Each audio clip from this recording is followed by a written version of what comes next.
Greetings, Musers. Welcome to Muse Basic Training Day 15. There have been times when anything that can happen to humanity has happened to humanity. Time is one of the biggest factors that all humans have to face. Time is the great revealer. It creates natural beauty, allows growth and forces change, and reclaims all that is left behind without judgment. And luckily, Muses have a tool that makes time our ally. I call it the lens of time. This is, hands down, one of the most versatile thought crafts that I know of. It's looking at ideas and concepts through the various prisms and perspectives that time creates. How many stories have you seen that play with time? Well, would someone from 100 years ago think about a specific topic from today? What might someone be wearing 1,000 years in the future? Time travel, being stuck in loops, divergent timelines, endless time. All of those stories use the lens of time to focus on certain human truths. Any film, story, or project set in a different time, whether it's meant to be an accurate recreation or not, gives you multiple magical things. You get to see a window into the period the story is set in, but also a glance into what the present day opinion of that time is. So watching a movie shot in the 2000s but set in the 1970s reveals truths about both of those time periods if you know where to look. I gotta tell you, this lens of time here has many other uses. They're just flying off the shelves. Fresh eyes is a subset of the lens of time and a key requirement for storytellers and artists. This is the ability to truthfully look at a project with the perspective of someone who's seeing it for the first time. It's not an easy thing to do. Most audiences only experience something once, so having the ability to understand the effect that piece will have at the point of impact is invaluable. But wait, there's more! Muses use the lens of time to explore our clients' past together and create images for their future. We do this by asking about the stories of things around them that interest us. How long have you had this piece? Really? How soon are you looking to do it? How long did it take to accomplish that? How often do you get down there? Oh, when will it be finished? These are questions that tell me how my client uses their time, and that tells me what their priorities are. It also reveals a lot about their character. Time is the great revealer because it's a currency that everyone is required to spend. And how they spend it is a quantifiable behavior indicator. You can't lie to time. If someone claims to be a rock climber but hasn't been on belay in a decade, then they're not really a rock climber. They may have been one in the past, but time has now made that truth untrue. And helping people acknowledge what's true is a muse's job. What they do after that is up to them and their pitons. So anytime you're musing with the lens of time, I recommend staying as positive as possible. Stay near the light, Carol Ann! Stay near the light! Because we only have so much time together on this planet. Why not try and make it the best time ever? Like we all wrote in our yearbooks all those years ago. Your musing mission today is to muse about time. What ways inspire you to play with time creatively? Or think about how you spend your currency of time. Do we overvalue the distant past in ways, but then crave the newest toys? Why are we still telling some stories to each other while others have been lost to the ages? Are there patterns of humanity that can only be recognized over centuries? Why does it seem like cool shit only happens on weekends? All good places to start playing with this new toy. As always, please give yourself 15 minutes of dedicated musing time. Don't be afraid to change any part of this to suit your needs. Bon courage out there. Cheers.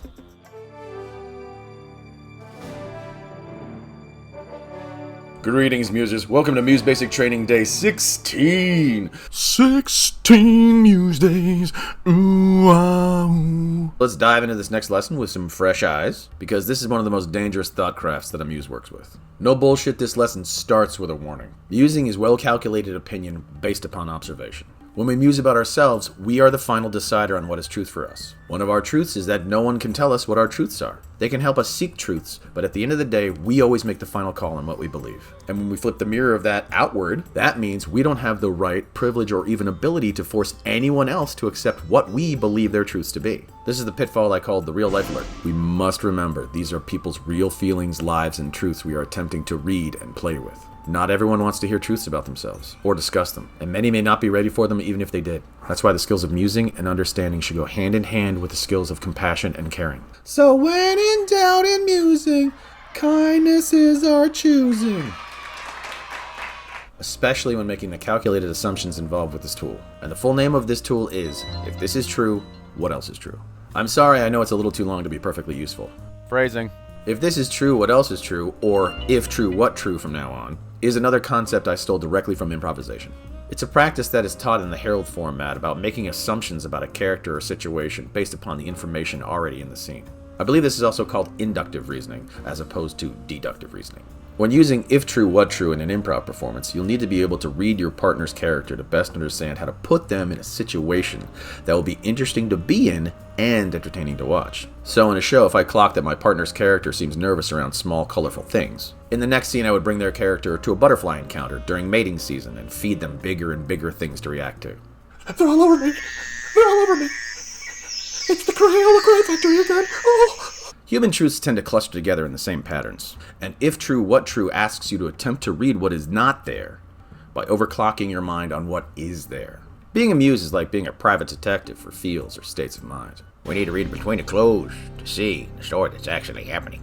Something out there is stealing people's joy. We're taking them in. Let's say you're at a party and the bottle opener has gone missing. You clock as someone quickly reaches into a pocket or bag, retrieves the one they had on hand, and confidently opens the requested bottle while smiling. Hey, how you doing? Someone opened a bottle while smiling because they had the right tool on them. Those are the only truths we know for sure. But Muses can use reads with other tools, the lens of time, mapping, status, and start making confident assumptions. From this one read on the bottle jockey, I would assume this person likes to be prepared and enjoys being helpful. They probably enjoy going to parties and are also okay with stepping into a situation. Depending upon the way they moved and smiled, I could use maps of the people who they remind me of to decide if they are playful, helpful, or even arrogant. If I see how worn the opener is, I might get an estimated timeline of its use. There's a nick at the end there. Also, if it's professional grade, they might work or have worked in the beverage service industry. They also might just like expensive toys. Best to ask a few gentle questions to check the read. But that's how much information a muse can assume from witnessing that. And that's what makes the if true, what true tool so dangerous. it's pointy. No. Assumptions. People have said this before, but if you make assumptions, you make an ass out of you and making an assumption in your mind is always risky, but acting on an assumption is downright reckless and irresponsible. Remember, the goal of musing is understanding without judgment, which means we make our assumptions without judgment.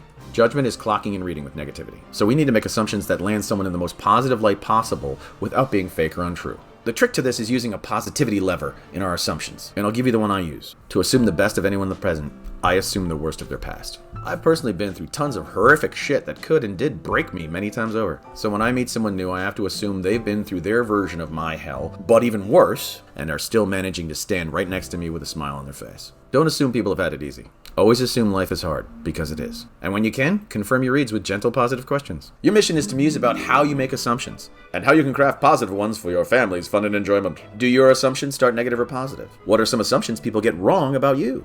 Bon courage out there. Cheers.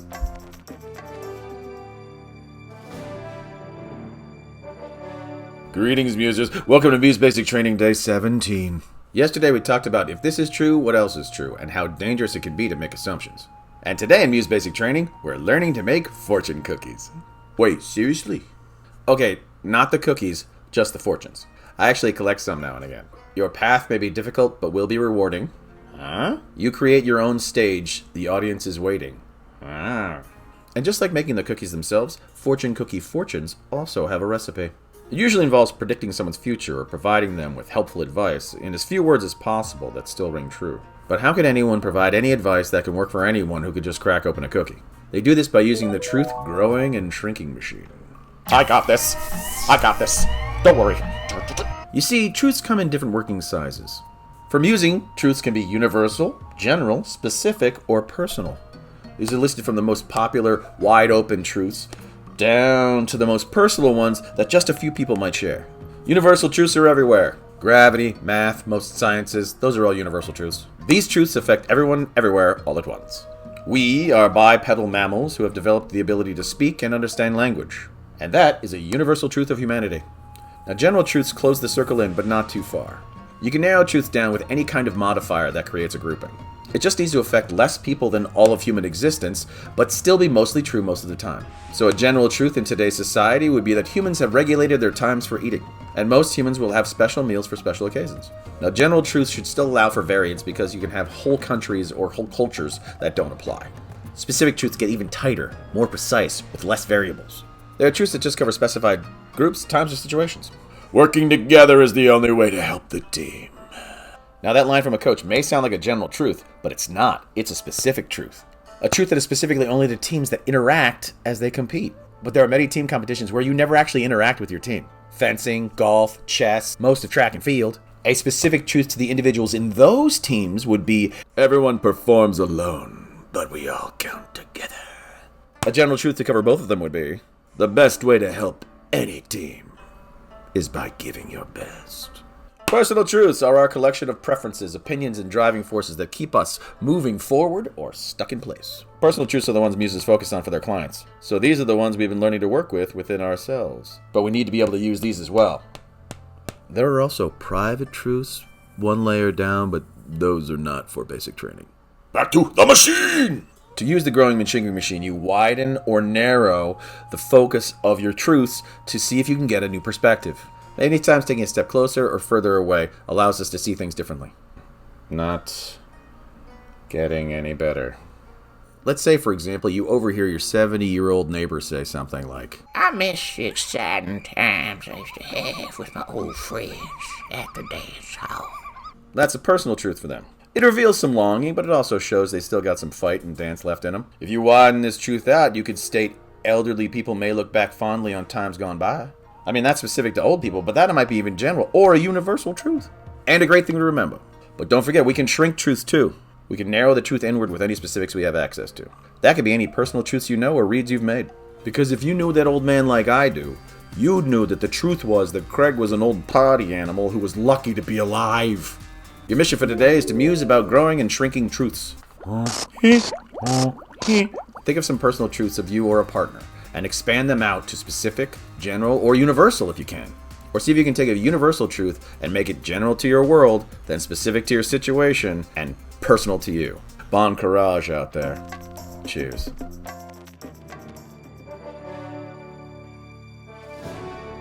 Greetings, musers. Welcome to Muse Basic Training Day 18.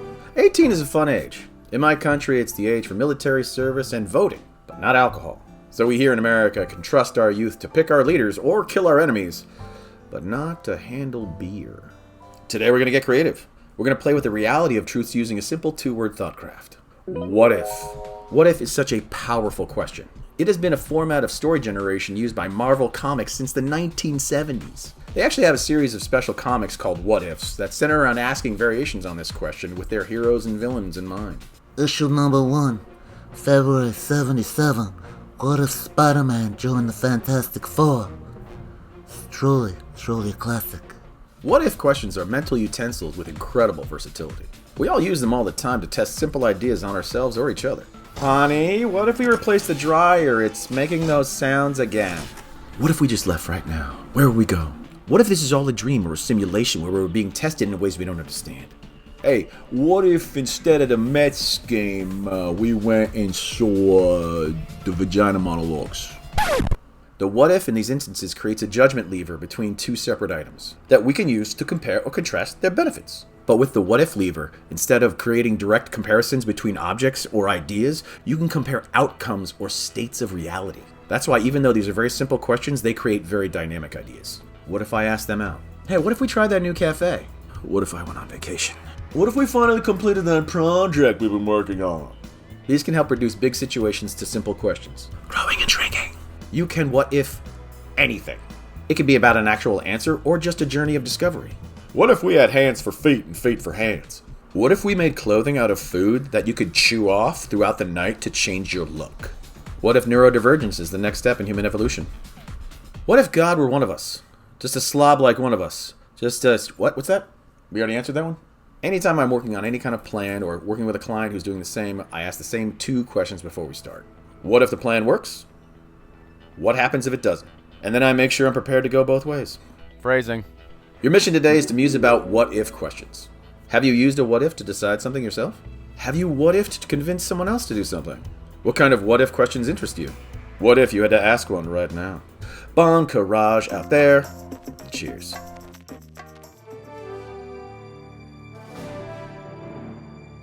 Greetings, musers. Welcome to Muse Basic Training Day 19. 1-9 so fun. Learn about musing to make join mine. Today we're going to take on two different musing tools in the same lesson.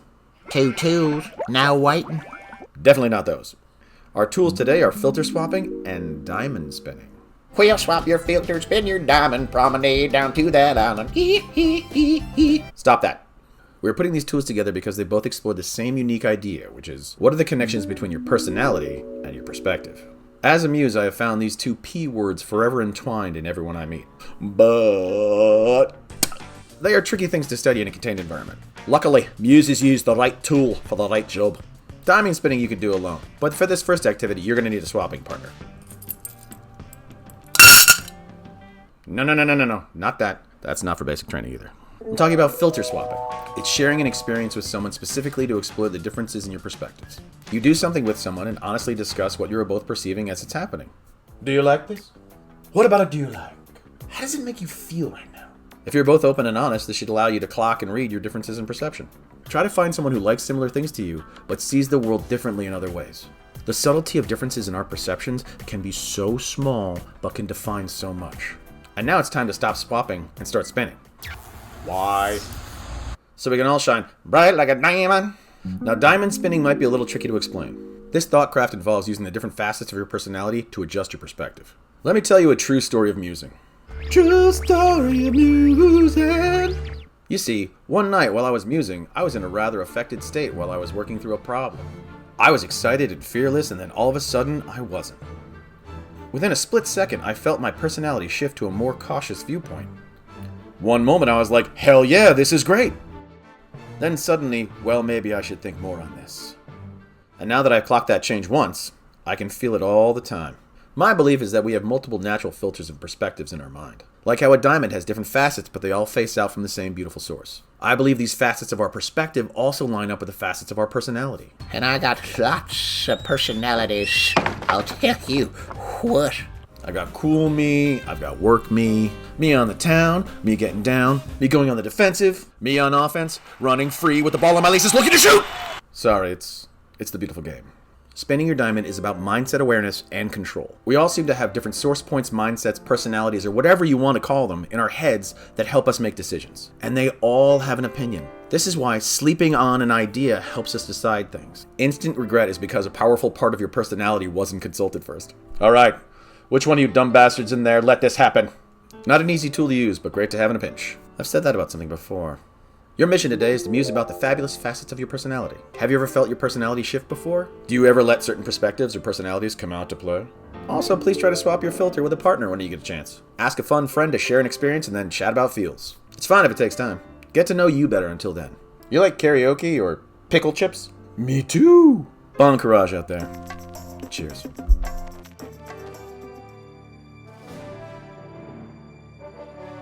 Greetings, musers. Welcome to Muse Basic Training Day 20. Whoo, buddy. In yesterday's lesson, we learned how our personality may affect our perspective with filter swapping and diamond spinning. Swap and spin. For this weekend muse, I'd love you to think about and play with some definitions. Muses need to be able to define things for themselves so clearly that other people can use them too. Good definitions are critical to good communication. People come to muses to explain the unexplainable. That's the job. So we need to practice defining hard-to-define things for those who can't. Good and evil are very complex ideas, hard to define. So let's not try to define all of good and evil. Instead, let's frame out some smaller portions of it. So how do we start understanding them so we can help other people understand them? Let's just define the extremes. The best of good and the worst of evil. Extremes are always the best places to find differences, and the most interesting places to find similarities. Good and evil happen to have amazing representatives in heroes and villains. So once we have these clear definitions for ourselves, we can use them as snack-sized truths that we can inject into other conversations. For this session of definitions, I would like you to create your own definitions for a villain and a hero. How do you define a hero? How do you define a villain? Everyone has an opinion on what heroes and villains are. Everyone! The words hero and villain themselves create a melodramatic lever between forces which we perceive as complete opposites. Good and evil, light and dark, right and wrong, chaos and order, people who use their turn signals, and assholes. Let's start with villains. What behavior do you perceive as villainous? How do villains act? What do villains look like to you? And why? Now what about heroes? How do heroes act when no one's looking? What was heroic when you were a kid? Did that image ever change? Why? Or why not? Personally, I think the difference between good and evil lies somewhere in our intentions. They say the road to hell is paved with good intentions. I like to think that the road to hell is paved with the genitals of rapists that get trampled on constantly. But we all have our little ideas that bring us joy. We need those in life because of true villains and SVOs. SVO. SVOs is the new definition I'll be sharing with you today. It stands for shit version of. SVOs are the worst version of any group, community, or organization.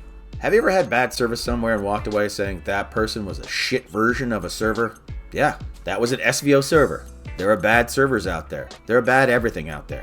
SVOs will often hide behind the community's beliefs and use them to shield their selfish motives. Every group and community has some once they get large enough. They're not there for the group, they were there for themselves. As an example, I would be a shit version of a Nazi because I like all kinds of people, I believe in tolerance and understanding, and I don't use fear as a cowardly excuse for violence. It's important to recognize when you're dealing with an SVO and not a true representative of a group or a position. Teachers, doctors, politicians, activists, religious leaders, all of them can be amazing, average, or SVOs. Don't let the actions or opinions of SVOs take away your joy from something.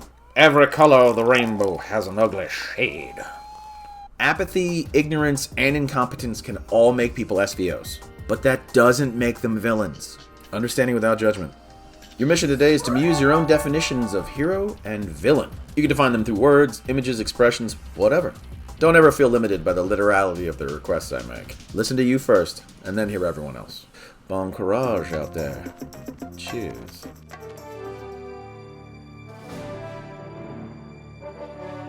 Greetings, Musers. Welcome to the day off wrap-up of Muse Basic Training Week 3. And yes, this is how I dress on my day off. And here's what we did this week. Alright, Week 3. We began the week way back on Monday with the lens of time. I love that.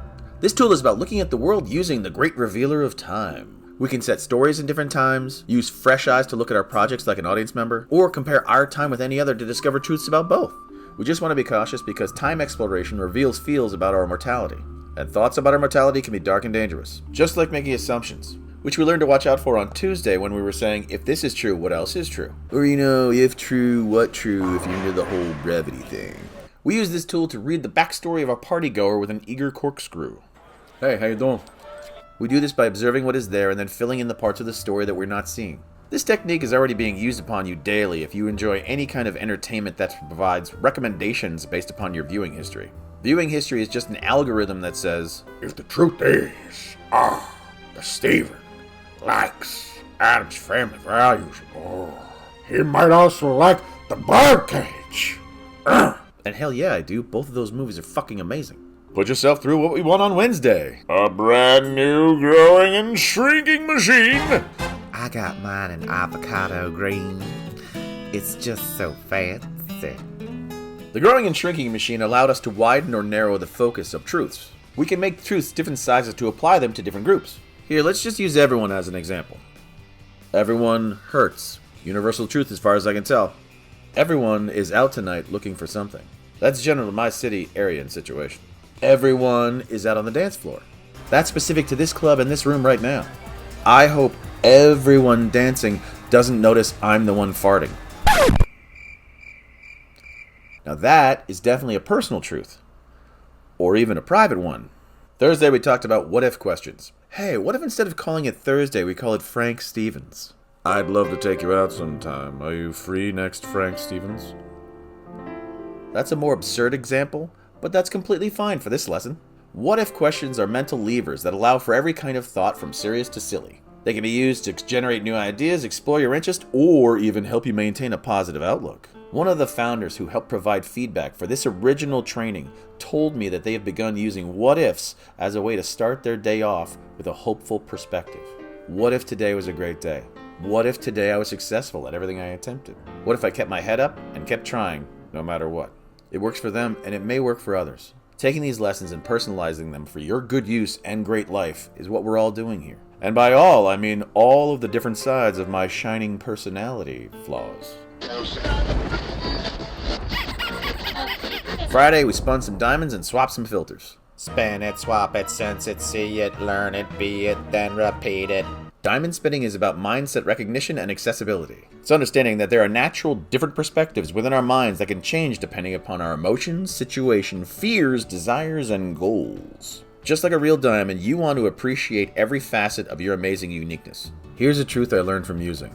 Everyone thinks very differently from one another. Not only do we all process information very differently, but we also have our own individual servings of feels, experiences, and biases that completely change our vantage points. It's good to pursue how differently people think than us by discussing positive topics like art, nature, culture, sports, and food. On Saturday, we learned to use definitions as a way to clearly represent ideas for ourselves and anyone we were musing with. The definitions we were playing with were Villains, heroes, and SVOs. For villains and heroes, I asked you to update your personal definition of who are good and bad influences in your life. Much like in the medical world, there is good cholesterol and there is bad cholesterol. Don't worry, my father was a doctor and he told me you can always tell the bad cholesterol because they wear black hats. SVOs are bad cholesterol in human form. There are potentially horrible people hiding in every group who can make that community worse through their selfish ways. Know who you are dealing with and never let an SVO steal your sunshine. Your joy is yours, baby. Never let them take it from you. If you figured out week 3, you should be able to think, what if we use the lens of time to grow or shrink our thoughts during our diamond spinning efforts while filter swapping our definitions of villains and heroes to try and figure out if this is true, what else is true about some mother effing SVOs. I love my job. Remember, if you are having any issues understanding anything in any portion of this training, it is my fault for not explaining it correctly yet. Don't be afraid to change any part of this to suit your needs. Have a great weekend. Cheers.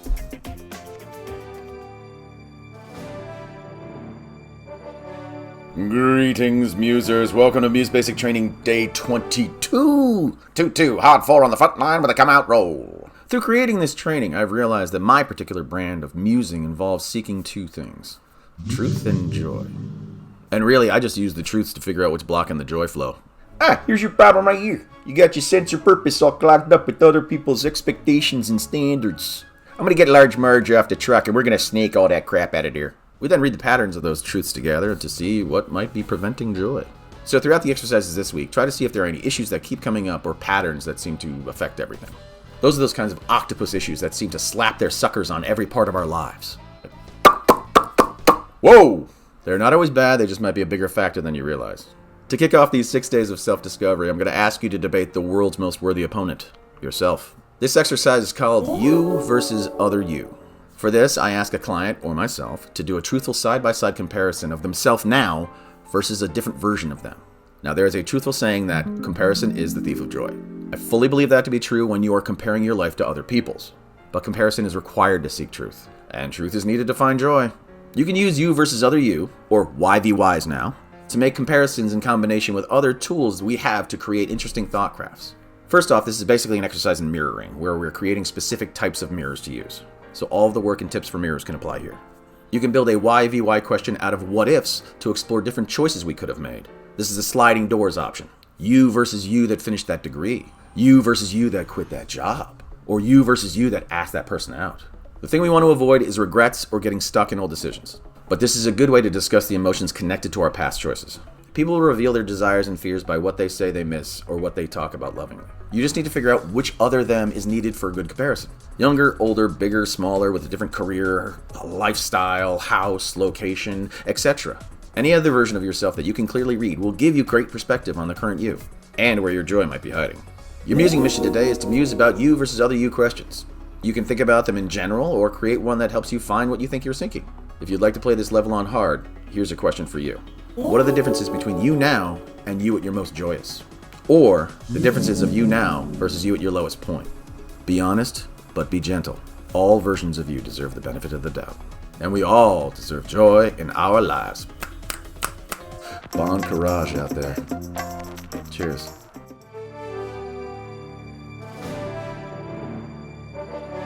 Greetings, musers. Welcome to Muse Basic Training Day 23. We all had a good look at ourselves using the exercise of you versus other you. Remember, you don't have to be in a multiverse to be multiversatile.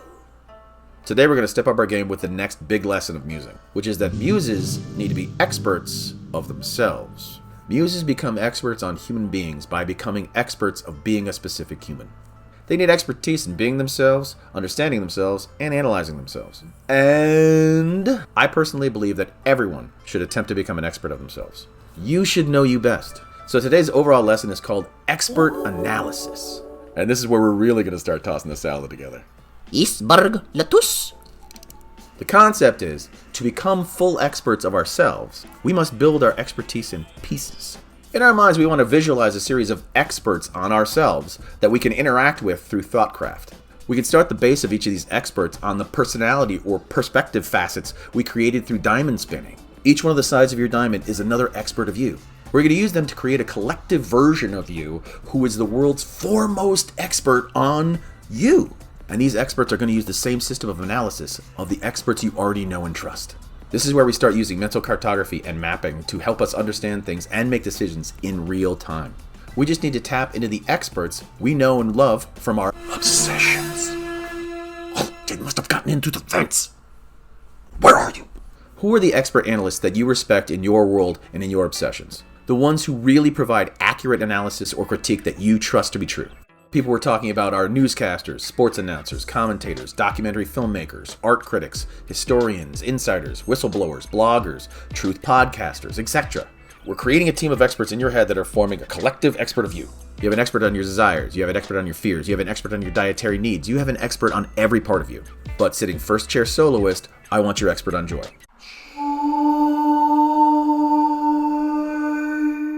We create these different little perspective people in our minds to try and manufacture viewpoints that are different from our own. As any Muse knows, you can only experience the world as you, so you should experience it as you wish.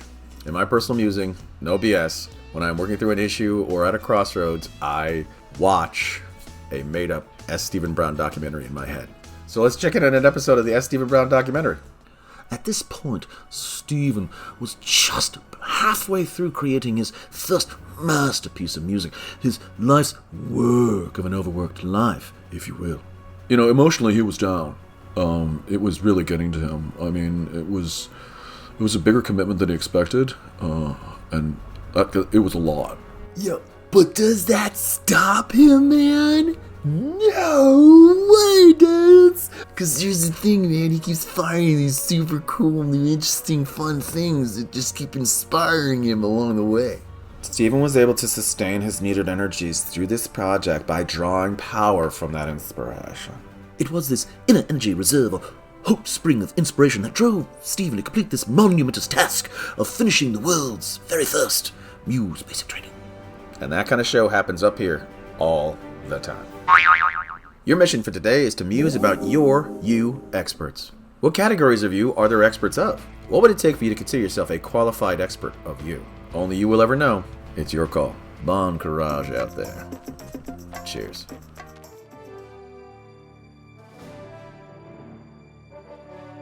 Greetings, Musers. Welcome to Muse Basic Training Day 24. Yesterday, we started becoming experts on ourselves through expert analysis. And to that point, we need to be able to talk honestly with ourselves and speak truthfully about our feels. So today, we're going to do both at the same time. Get it? Get it? Today's musing lesson starts with a Soliloquy. soliloquy is the art of talking to yourself. It's a narrative device they use in plays where a character talks to themselves about their feelings or their situation. William Shakespeare, the famous British author, was well known for using them. His characters would talk to themselves or random objects like the moon or a skull or their reflection in a mirror.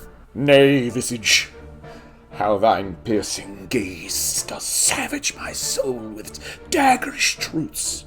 Soliloquies are incredible tools for expression and understanding in narratives. And that's why we use them in musing. When needed, I will ask my clients to do a soliloquy about what issue they're working through. I'll find an object or some sort of stand-in for them to talk to. I then ask them to honestly talk to it, giving them a prompt to start the conversation. Now, choosing the object or the prompt is where the muse's creativity is needed. We can't just say, here, talk to this cup and tell it why your life sucks. I mean, you could do that, but it won't work for many people. Knowing your client's obsessions and what they care about allows you to create a scenario that reveals the truths you want to explore with them. See this here? Let's say this is the last beer you're ever going to have at Fenway. What are you going to say to it about how you got here? This cup holds the drink that you will use to toast at your newborn child's wedding, and it wants to hear your first draft of the speech. This is the cup you're going to have to piss in to fail the drug test that's going to get you fired eventually if you don't change your ways. What do you want to say to it? Each of those soliloquy prompts will start a completely different truth-finding experience. You need to know how your words sound to other people and to yourself. With another musing exercise that you can drive right off the lot today. This exercise is called the repeated question. The repeated question. The repeated question. The repeated question. Damn it, who's been playing with the lens of time? It won't even light up now. The repeated question makes you answer the same question over and over again until you run out of answers or you hit a truth that impacts you. You can't repeat an answer or just keep rephrasing it. You have to honestly keep answering. What am I afraid of? Failure. What am I afraid of? Embarrassment for my loved ones. What am I afraid of? Financial ruin. What am I afraid of? Pain. What am I afraid of? Sometimes groups of tiny little holes. I've kept going on these types of questions with myself, and they can get pretty inwardly deep. So, be cautious. What do I miss from my last job? What keeps me up at night? What makes me want to wake up in the morning? Where could I possibly see myself going next? We're looking to get to the non-standard, surprising answers that we've never heard before from anyone. These special things that stand out are our unique truths. And our unique truths are what our authentic selves are made out of. They are always welcome round these parts. Heat hog! Your mission today is to muse a soliloquy about your life's journey so far. Where you are, where you been, where you going. Anyway, you can choose an object or a prompt for yourself, or you can just start talking to you. Please be positive but honest with yourself. As a bonus for something harder, if you want to work with a repeated question, here's one for you. Repeat this question. What is keeping me from my joy? Run that question out, don't repeat or rephrase an answer, and see what you find by the end. Bon courage out there. Cheers.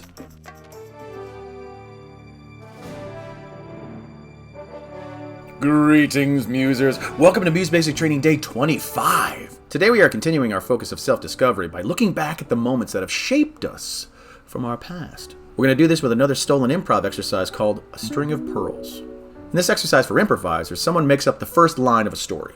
Jeremy woke up that morning ready for the big bike race. And then another improviser makes up the last line of that story that sounds completely disconnected. Ever since that day, the town has loved peach cobbler. And then the rest of the improvisers fill in the other spots to try and make the story make sense. For performers, this teaches understanding of story structure, order of operations, listening, tons of other skills. But for muses, we use this to reveal truths, because we ask for real stories. Muses use the string of pearls by asking our clients this question. What are the 5 major life events that got you here? There are just certain experiences that we go through that we are not the same person after we've gone through it, for better or worse. These life-changing-ish moments and how we feel about them can show us what connections we still have to the past. They can also show us how far we've traveled and give us an honest account of what we valued along our path. But to get your clients or yourself started, you just ask the question, what is the first impactful story of your life? Depending upon the journey you want to explore. This is the versatile part of this exercise. You can target different journeys that people are on to learn different truths. Your life is filled with different stories that you are involved in, all playing out at different speeds. You can have a career adventure, a relationship romance, side quests with friends, personal missions, life goals. You could string out each one of those journeys and get 5 different pearls each time. Or they could all be tied together through a few events that affected everything. You never know until you start pearl diving. Your mission today is to muse about your 5 pearls. What 5 events or stories define your journey so far? You can also choose which journey of yours you would like to examine. Your career journey, your relationship journey, your knowledge journey. As a bonus, let's hunt some happiness with this question. What string of 5 pearls define your journey with joy? Please be positive, but truthful with yourself. We could all use some shiny little bits of joy these days. Bon courage out there. Cheers.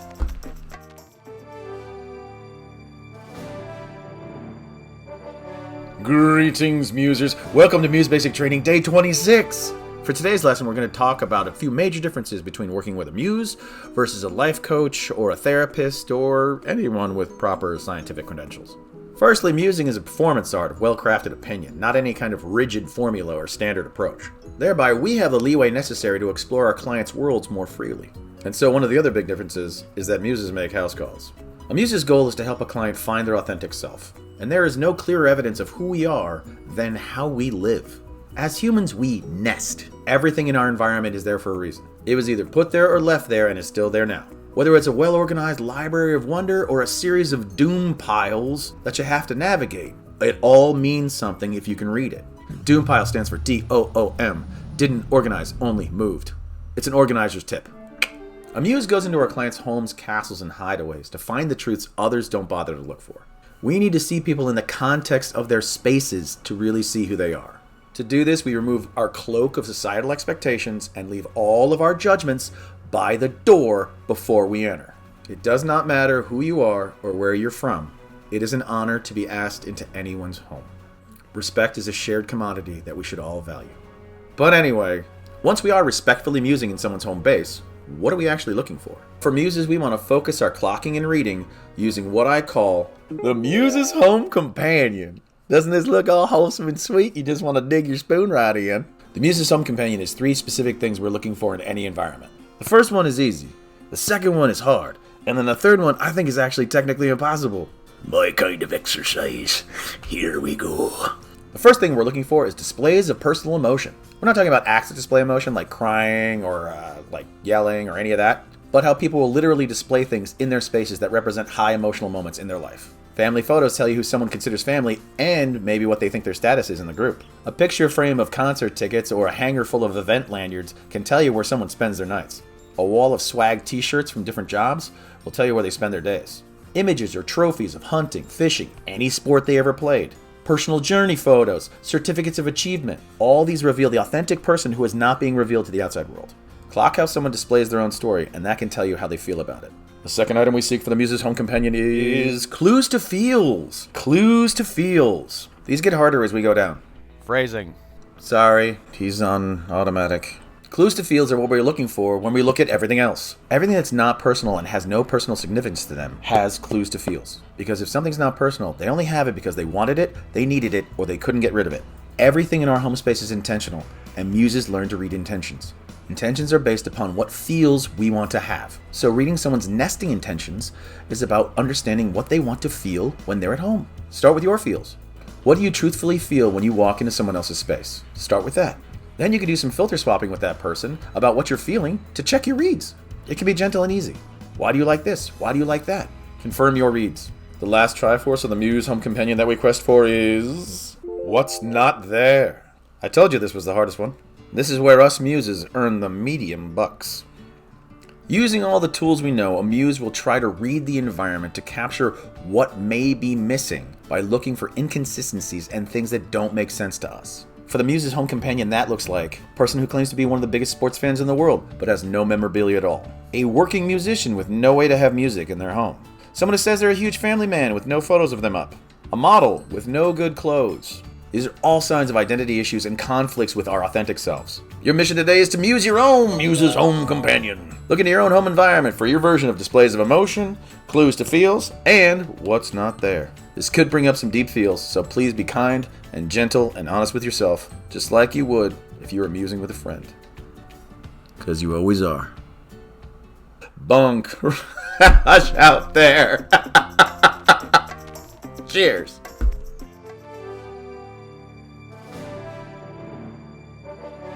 Greetings, musers. Welcome to Muse Basic Training Day 27. Yesterday, we used our Muse's Home Companion to practice reading our environment. There is one thing I left off this list because it's special, it needs extra time, and its own rules. It reminds me of me as a child. Humans form a relationship with every truth that controls their life. They have to love it, they hate it, fear it, embrace it, whatever. But you can't try to deny it. You need to relate to your reality. If you don't have a good relationship with gravity, you're going to be disappointed every day. This again? Reading someone's relationship with time is not easy. That's why I had this separate from the Muse's Home Companion. Although this is an additional read I will use in that grouping. Someone's relationship to time is far easier to read in their space than anywhere else. And it's webbed into so many reads that it's tricky to pin down. In this digital era where anyone can record anything at any time, there are photos, videos, sound recordings, podcasts, sketches, blogs, etc. You can capture any kind of human moment at any time, really. And how people choose to record their journey speaks to their destination. So when you're reading a client's home and you see a cluster of trophies, the trophies themselves are displays of personal emotion. But the dates on the trophies reveal a relationship to time. Each trophy is an individual event, but together they create a timeline and a narrative. Now, how would you read someone's relationship to time differently if all the trophies are from the same year? The trophies are from successive years in a row, but one year is missing. Half the trophies are recent, half the trophies are from decades ago. What could it all mean? Understanding your relationship with time is also about accepting your place in it. We are the age we are in the time we are in. This cannot be changed regardless of how much we romanticize and attempt to live in other times. Depression traps us in the past, and anxiety traps us in the future. So it can be very difficult to pull people into the present. We can escape time now and again, but not for long. Time is undefeated, but it can be tricked. Your mission today is to muse about your relationship with time. Do you find your thoughts drifting into the past or the future more than the present? What do you use to capture perfect moments in time? What's been your favorite age so far, and how much joy did you have back then? Just checking. Bon courage out there. Cheers.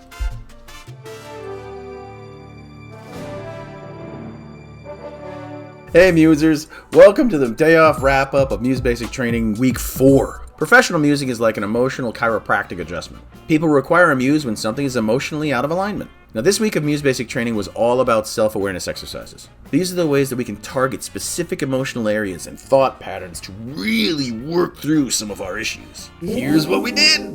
Oh, have you met Week 4 of Muse Basic Training? Here they are. On Monday we came out swinging against ourselves with a you versus other you. This is where we use other tools like the lens of time and what-ifs in combination to compare and contrast our current lives to other alternate versions of ourselves. Much like confronting your multiverse variant or dimensional doppelganger who has just a few differences in their gameplay walkthrough. On Tuesday we talked about expert analysis. Why do I keep saying what way? Expert analysis was having a review process of our lives by mapping expert viewpoints onto it from our obsessions. We can use them to guide our choices or create interesting thought crafts. How would a contractor read my life as a blueprint? What section would a librarian return me back to if I was the book? What kind of a play would my football coach draw up for me on a first date? Okay, Steven, here's the plan. We're gonna go with this. All joking included, muses are expected to be experts of ourselves. We need to understand us so we can help others understand us and themselves. Because it's agreed, and you should heed that you need to achieve the top seed of that deed. On Wednesday, we looked into the mirror and said, yes, I am talking to you.